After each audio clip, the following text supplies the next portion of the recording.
பிஸ்மில்லாஹிர்ரஹ்மானிர்ரஹீம். சாப்பிடுவதன் சுன்னத்துக்கள். இன்னைக்கு சாப்பிடுவதன் சுன்னத்துக்கள்ல 14 விஷயங்கள் இருக்கு. இந்த 14 விஷயங்களுக்கும் ஒவ்வொன்று இருக்கும் ஷஹீதுடைய அந்தஸ்து கிடைக்கும்.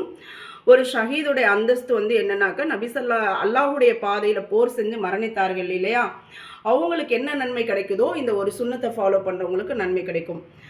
விரிப்பை விரிப்பது, 2 கைகளையும் மணிக்கட்டு வரை கழுவுவது, சாப்பிடுவதற்கு முன்பு துவா பிஸ்மில்லா ஓதுவது, ஒரு காலை மடக்கி வைத்து மற்றொரு காலை குத்த வைத்து உட்காருவது அல்லது அத்தஹியாத் முறையில் உட்காருவது, வலது கையால் சாப்பிடுவது, தன் பக்கமிருந்து சாப்பிடுவது, 3 விரல்களால் சாப்பிடுவது, உணவு கீழே விழுந்து விட்டால் அதை எடுத்து சாப்பிடுவது. அதுக்காக தான் நம்ம என்ன செய்யறோம், விரிப்பு போடுறோம். சுத்தமா தட்டை வலித்தும் கை விரல்களை சூப்பியும் சாப்பிடுவது, சாய்ந்து கொண்டு சாப்பிடக்கூடாது, உணவை குறை கூறக்கூடாது, மிகவும் சூடாக உணவுகளை சாப்பிடக்கூடாது.